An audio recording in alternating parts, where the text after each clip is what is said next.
One thing I want to keep in mind, we want to try to keep this informal as possible. At any time, you can ask questions. I mean, I definitely encourage that. Give me anything, that you see where you might want to use your own personal experience to tie into this. I'll certainly try to do the same as well. One of the things that I like to do before we actually get started is kind of do a little bit of an icebreaker, so we can kind of get to know each other just a little bit. One of the icebreakers I like to start with, obviously, introduce yourself, what your name is, and then who is your childhood hero? If you could go back and think of one person that was influential that you really cared about. This will date you as well. That's part of it. And why not?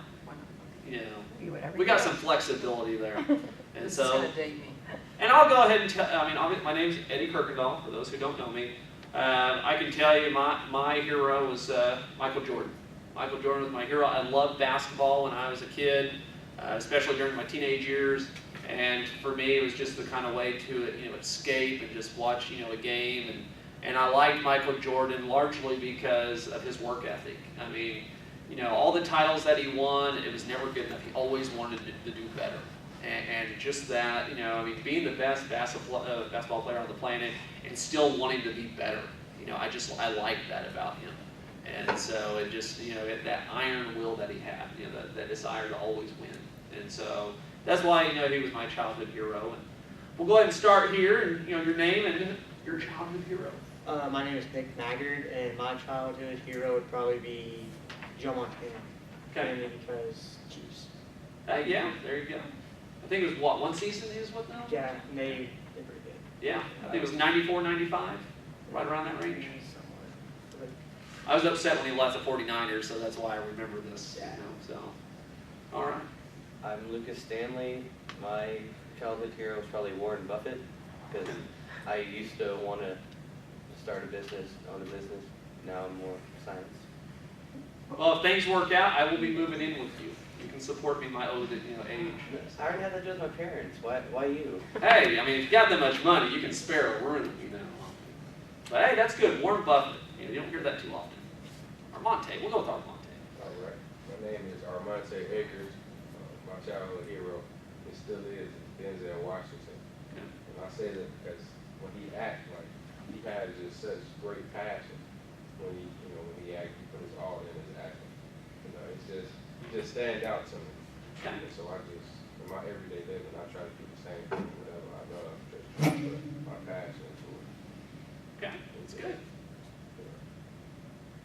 My name's Sarah Kelly, and my hero is probably my dad. Okay. Yeah, that's good. That's good. You don't hear that too often. It's always some big famous superstar and all that stuff. But hey, I think that's great. Your dad needs a copy of this video that we're doing. So he needs to go on YouTube and watch it. Just this part. So. Okay. My name's Bree O'Hara, and my childhood hero and still is Helen Keller, because she rose above a lot of opposition. I have a huge tattoo of one of her quotes. I think she's very awesome. Okay, that's good. My name is Lisa, and my childhood hero is my brother. Okay. Reason why? Has he done something that just He's always been there for me. always been there for you? Someone you can count on. That's good. I'm Rebecca Williams, and I think it was John Kennedy and his brother, and also Lyndon Johnson. They were all my heroes. I've always been fascinated with the Kennedys. We've got so many different documentaries on them. Yes. That period in our Lyndon Johnson, Yeah. yes. Mm-hmm. All right. My name is Chelsea Shelton, and it kind of sounds petty after them, but my childhood hero is probably Emma Watson or Hermione, because she actually is in real life very intelligent, and she didn't let fame get to her like some people have. So she's kind of an inspiration. Oh, yeah, that's good. Gail Alberson. I was going to go fictitious, but I was beginning to think back to my childhood. I was fascinated with Dorothy Hamill. Okay. She was such an awesome skater, and it seemed that her morals played through her life. So. Well, that's good. That's good. And you don't have to. We won't go into this, but I would always say, what does it say about you that you chose that person? What does it say about you, your character, and so forth about that? Yeah, so something to think about, So, all right, we'll go ahead and get started. So, 7 Habits of Highly Effective Students. There was a book that was kind of based, loosely off of this. It's about 7 Habits of Highly Effective People. Stephen, I think it's Covey, who wrote the book. And there's been a lot of books that are similar to this, that they've kind of taken some of the stuff from there. So, some of the things that we'll look at today is certainly, be about being proactive. That is something that, we will definitely look at that because that's important. Begin with the end in mind. Put things first. And then, of course, don't get too competitive. Communicate well. Hang around those that stretch them, which essentially means, you want to hang around people who are going to challenge you. You want to be challenged. If you're not being challenged, then really what's the point, And then, of course, lastly, live a balanced life. So live a balanced life.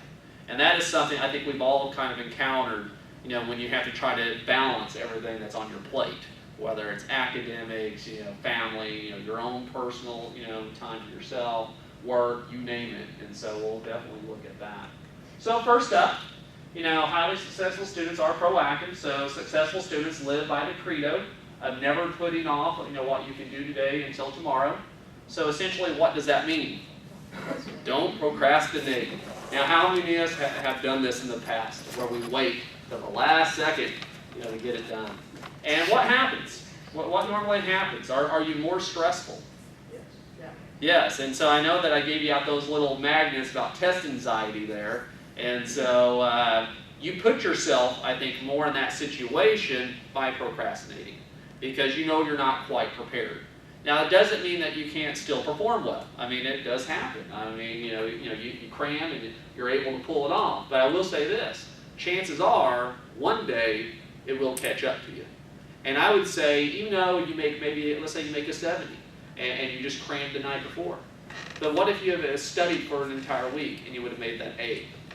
That's how I would look at it. Just because you squeak by and you get past it doesn't mean that you're not suffering from that. And so, having taught myself, I had a lot of students that told me, I just studied the night before. And sometimes they squeaked by, sometimes they didn't. But I always thought, just imagine what grade they could have had at the end of the semester if they would have put all the time and energy that they needed.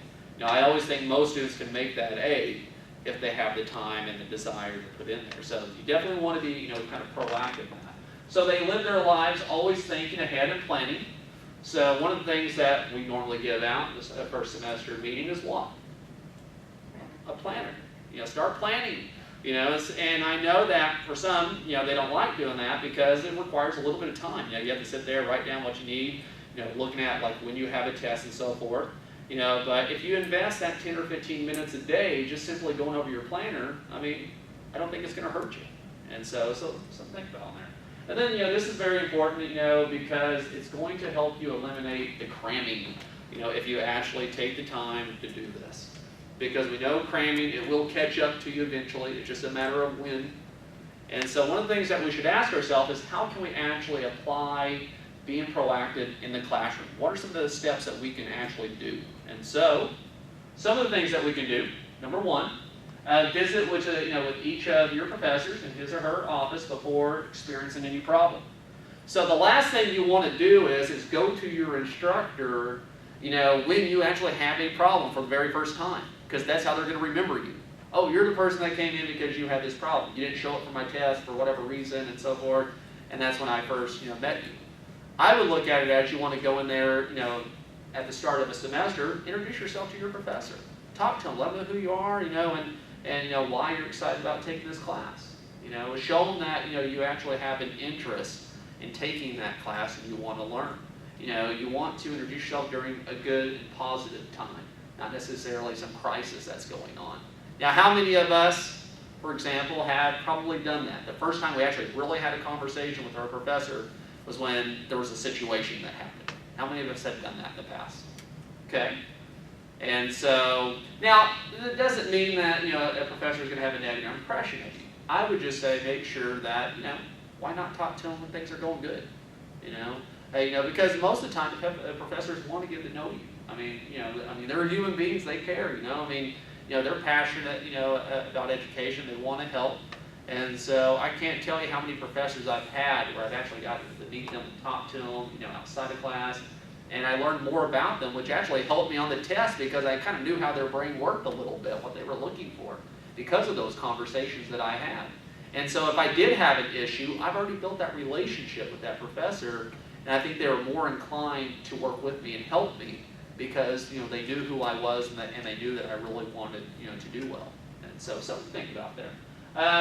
Sit in the first 3 rows of every classroom in which courses are held. So one of the things I used to do when I was teaching, I would always call on the student who's in the very back, because of that. Because I looked at it as maybe they're trying to get out of having class discussion or being called on. So they sit in the very back, and normally when I'd be talking and I have eye contact with them, I see their head go straight down, like, oh no, don't call me. And so I would do that. I would call on them in class, so that way, I still felt like they were participating in the classroom. But also, it just helps to be kind of upfront because what if the PowerPoint's not that big?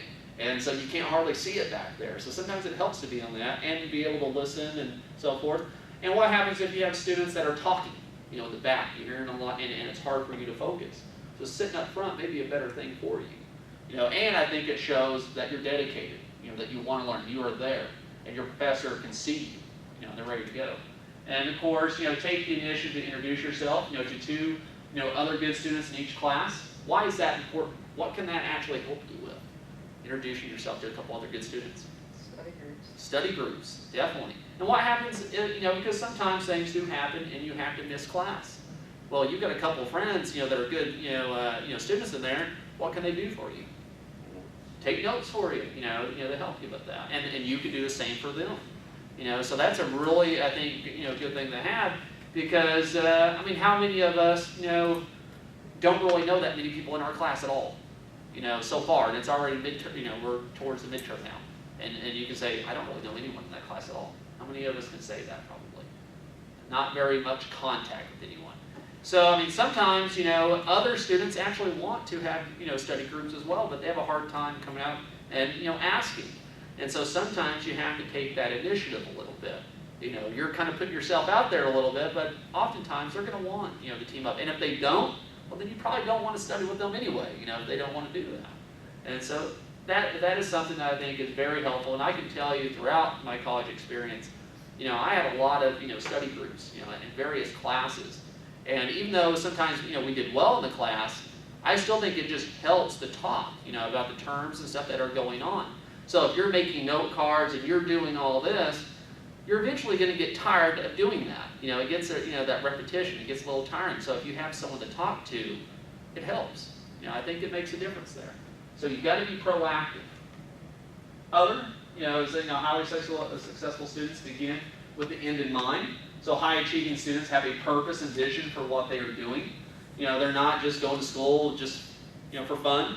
They're actually, there is a goal, at the end where, they are, wanting, to actually get a job and have a career. And so they are planning around that concept. This provides motivation when school gets mundane or tough because you will eventually have those tough classes, and how you handle that, is going to be important. So if you really, kind of have a cavalier attitude towards school, you're not really sure what you want to do, and when you have that tough class, what are you going to do? You're going to say, forget this, I'm just going to, quit, or I'm not going to show up for class, or do you look at yourself and say, what, I know what I'm fighting for, I know why I'm studying, and I'm putting all this time in outside of, school hours or on the weekend, and why, I've got to do this, and my kids, I can't go hang out with my kids or do something. There's a purpose and a reason, for why you are willing to go through all that.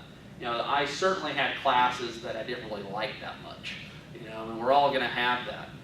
But I also knew why I was doing it, and what was going to be at the end, for that. And so a lot of times I just forced myself, to pretend that I liked it in a way, kind of trick myself and just kind of push through that. And so, but you need to have that motivation because if you don't, you could hit that stumbling block and you don't want to get there. And so definitely think about that. And of course, successful students know why they are in school and engaged in activities such as career planning. So for example, let's say, you want to be a pharmacist or a teacher or whatever. Well, one of the things that I would suggest, if you're going to go that route or any field, job shadow. We have that program, here, and so take advantage of that. I mean, it doesn't cost you anything. You get to go into a classroom or wherever it may be where you want to work. You get at least 4 or 5 hours where you actually get to shadow that person and see what their job is like. So that way you kind of have an idea of what you're going to encounter when you graduate, what you could possibly do. And it also reassures you, that you're on the right track, or you may do that and say, you know what, this is probably not for me. I mean, and has anyone done the job shadowing so far in Project Stay yet? Anyone? So it's something we can think about. Definitely, come talk to me. I coordinate that. So I mean, if you want to do something, we can make it happen. So, and I would suggest doing it because you need to get as much experience as you possibly can, and make sure that you really want to do it. Because the last thing I want to see is you to get that degree, and then you're like, you know what? I really don't want to do this now, because then you just spent all those years in college majoring in that area, and now you're probably going to have to go back and do something else because you don't want to do that. So, before you get too far invested, make sure that you want to do that. So definitely, job shadowing would be a good deal, or an internship or so forth. Okay, so how do we apply this to the classroom? Identify, for each class what you expect to learn by the end of the semester. And really the professor actually helps you do this, because what does the professor give you at the beginning of the semester? Syllabus. Now, how many of us actually read all the objectives on there? Okay, that's good. Yeah, we got some. And so most of us, we don't.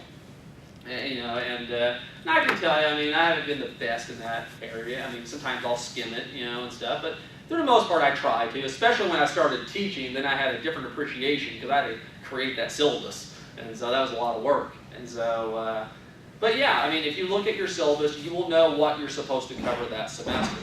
Now, sometimes, because of whatever issues, whether it's a storm or something that happens, you have to kind of cram a little bit faster. So sometimes you go past things that you don't really cover what you should, trying to make up for stuff. But definitely look at your syllabus, because that's going to help you, determine, what you're going to be doing that semester. Also, ask each professor to see maybe a copy of an old final course exam or something like that, maybe a quiz or something. Now, I can tell you there are some professors not going to do it, but there's some that will. And I would just say, you don't lose anything. It doesn't hurt you by simply asking. The worst thing they can do is what? Say no. I've had some professors that actually let me look at some old exams that they wasn't actually, they've got rid of the exam, so he didn't really, this person didn't really worry about, oh, he'll be able to cheat or anything like that. But I was able to look at the structure of it and how, it was set up. And that kind of helped me a little bit, especially with any test anxiety, because I kind of knew what to expect a little bit. Now, I know that, once again, professors may not do it, but I just say you don't really lose anything by simply asking. And so, and then of course, ask, or as you start, each class session, identify your learning objectives. So the day you're going to go in the class, what are you supposed to learn in that day? Maybe you had, a chapter that they assigned to you, and then, you need to focus in, what are some of the key items that we're going to be learning in this chapter? So that way when you go in there, you kind of have an idea of what to expect.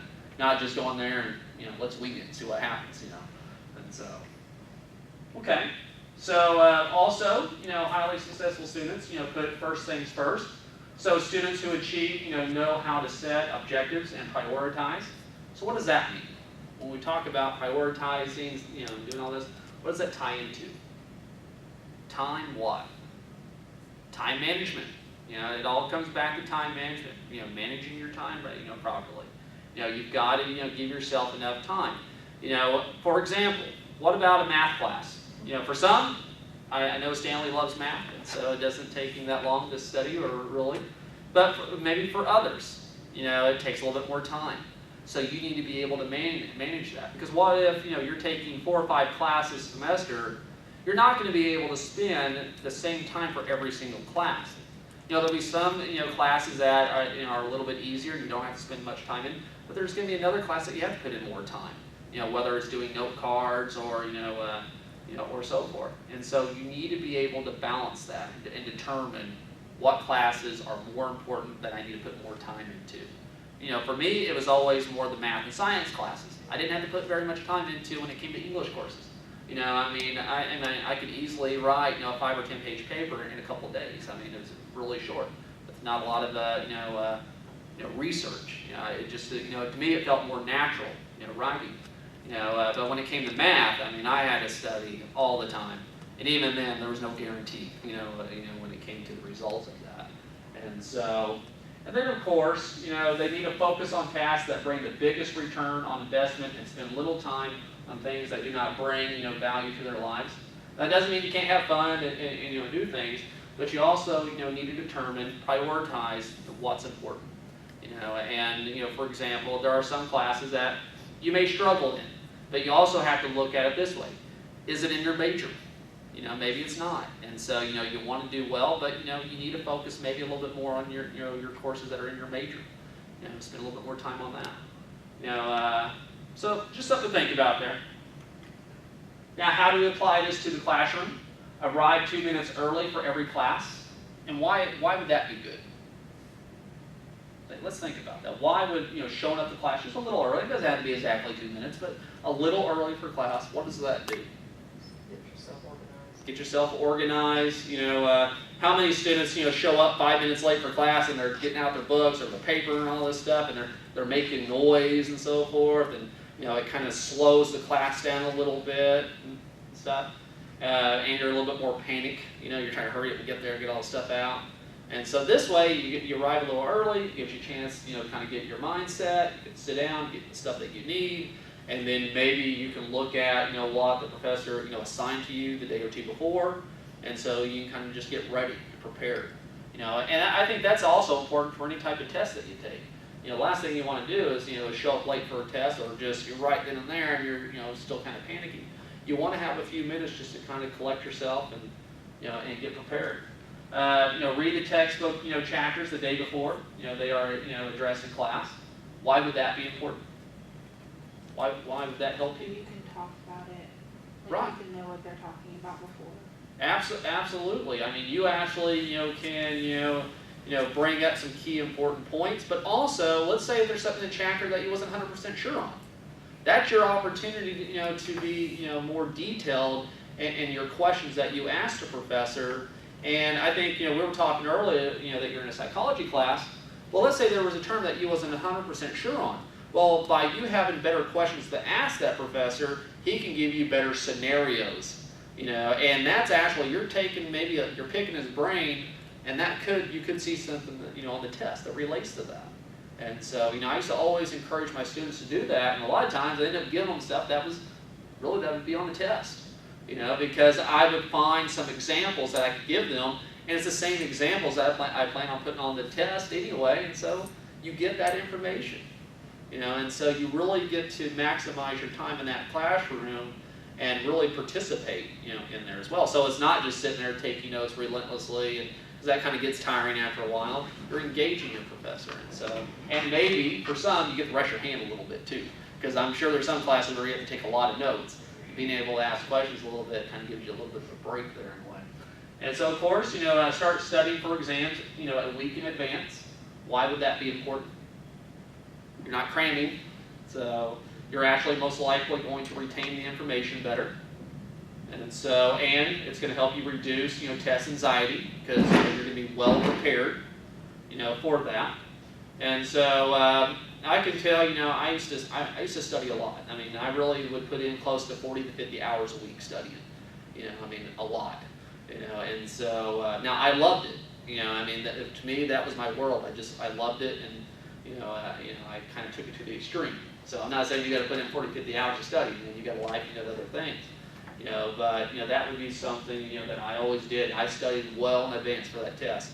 So the day I showed up for the test, I was never really nervous too much because I had studied so much. You know, it helped just kind of ease, you know, some of those fears that I had. I mean, you're always going to have a little bit of self-doubt, you know, in a class. I mean, it's just, you know, it's going to happen. But the more you study and prepare, the less likely you're going to be freaking out for that test. And so now, if you're studying the night before, you might have some problems. Could happen. Hey, you could pull it off too. So who knows? And so also, highly successful students, don't get too competitive. So, I mean, it's okay, to be competitive, but you don't want to go overboard.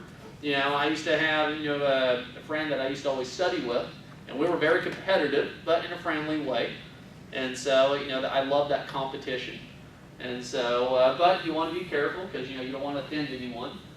Successful, students, know how to leverage personal relationships. They spend time nurturing and fostering healthy relationships with peers and professors. So, I mean, you're getting to know, the other students in the class. You may have your study groups, you're teaming up, and maybe it is a little bit of a competition. I'm sure you want to do, as best you possibly can. And, you have a little bit of bragging rights, if you score a point higher or whatever. I can tell you that one of my friends, whoever had the highest score in the class, because we took a lot of political science classes together, had to buy the other person pop. We both drink, drink Dr. Pepper all the time, and so whoever had the highest score had to buy the other person that Dr. Pepper. And so it was a friendly competition. And I can tell you, I bought some Dr. Peppers in my time, early on when I started there. But he showed me the ropes, and he helped me. He took what he, knew from these other professors, and he told me about it.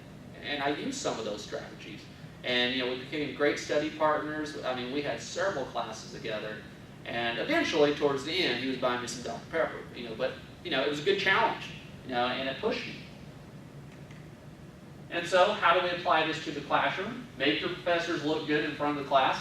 Have you ever had, a student in your class who actually, for some reason, wanted to be confrontational with the professor? I mean, isn't that kind of awkward when you encounter that? Like, oh my God, I can't believe they're doing this. My question is, why would that person want to do that? And so, but it happens.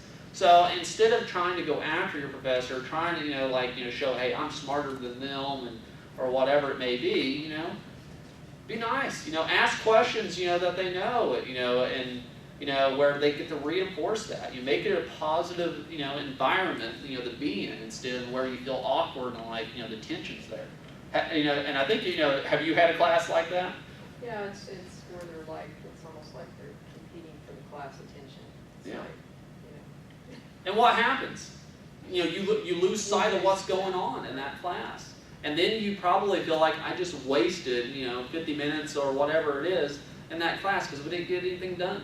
I mean, I've had, classes where I've had one student, he just would not stop, and the professor eventually said, I mean, we're going to have to move on, and he just kept on and kept on, and then eventually he told him, you're either going to have to stop or you're going to have to leave the class, because, it got to that point. And I just said, there's no sense in doing that, I don't think. Also, form study groups with, other students to prepare for assignments and exams. Certainly, I think that's important. I mean, I don't think we always do that as much as we should. Sometimes we think we'll be fine on our own. But I just look at it, if you're bouncing ideas off of each other, chances are you're going to catch something that maybe you didn't, have in your notes. I can't tell. One thing that I used to do in my classes, my friend I was telling you about, he was really great at note taking. He wrote every single thing there was down. I don't know how he did it, but he did. I was more of the big picture. And I loved, writing down phrases and certain words that a professor would use. I had this one professor who always loved to use the phrase, food for thought.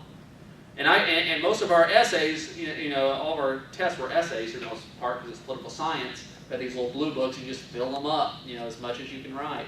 And so I was looking out, for the big picture, certain words that professor was using a lot, phrases.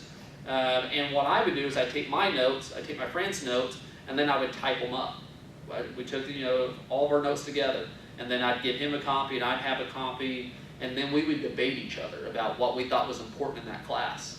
And so by the time we showed up for that test, I had everything on those essays, because I would take some of the stuff that he put on there, even though maybe I didn't agree 100%, but I would try to at least have something related to that. And so we took the best ideas from each other, and I think that's something that you can do by having these study groups, and they may see something that you don't, or you may see something they don't, and so you actually kind of feed off of each other a little bit, share your successful strategies with other students, ask for theirs, in return, so you definitely want to ask advice.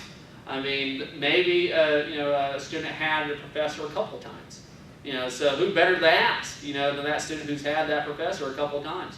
Have we ever done that before? You know, do you think that's helped a little bit? You know, maybe it eases our, you know, our nerves a little bit, you know, because we have something to, you know, kind of expect what's going on.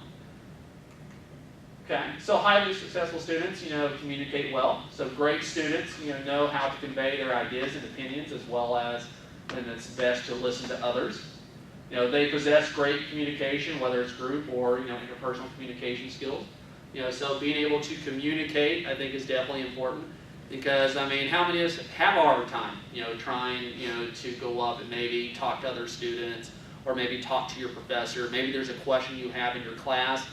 You just have a hard time trying to phrase it in a way that they will understand, or maybe you can, you know, understand as well. And so it's working on that. And I don't think anyone can ever truly master this completely. You know, it comes down to experience, just going there and trying it. Now, I can tell you that I used to hate getting up in front of groups, you know, when I was in college.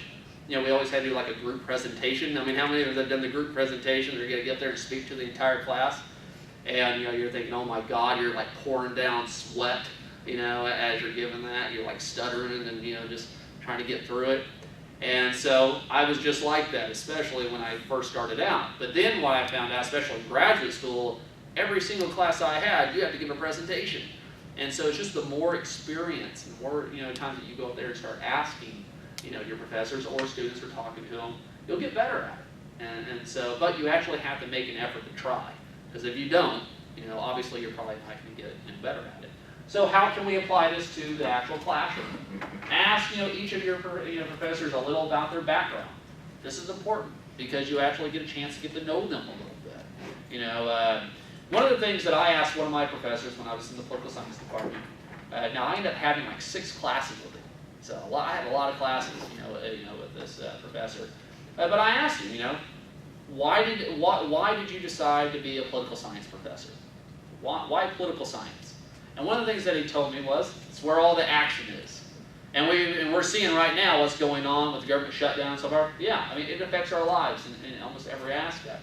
But actually, maybe, you know, whatever your major is, go to one of your professors. You know, talk to them a little bit. Ask them, why did you decide to be a, you know, a professor? You know, because you can get a lot of knowledge, you know, from them.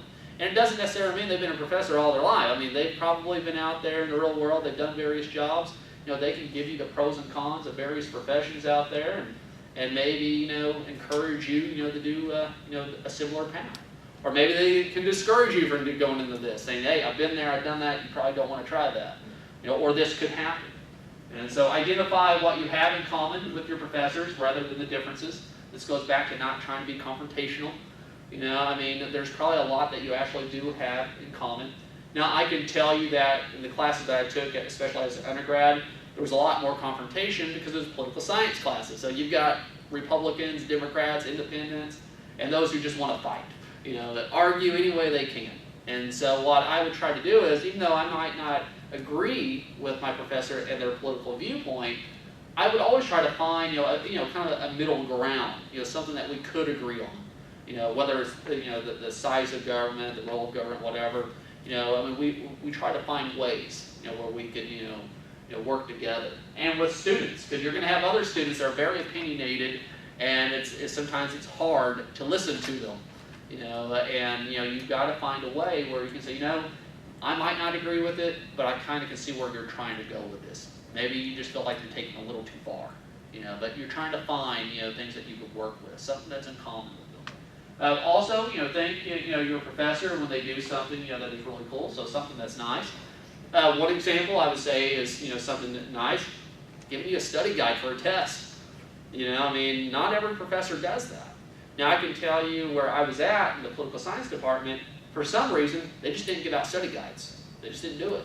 You know, now then I went to another college, you know, in graduate school, some did give study guides.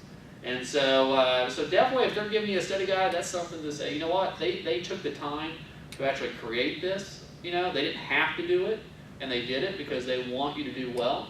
You know, I don't think, you know, professors are rooting against you. I mean, they want you to do well, but they also expect a lot out of you as well. But, you know, doing that, or maybe, you know, they decide, you know what, I don't think we're quite ready because we've been crammed a little bit, so I'm going to give you an extra day to study, and then we'll have a test, you know, on the following, you know, day or whatever. That I think is nice, because they don't have to do it. And so that could be something that you actually call them out and say, you know what, thanks, that helps. Gives me a little bit more time to study. Also, ask professors for information or informal, feedback throughout each course. I think this is important, especially maybe after a test.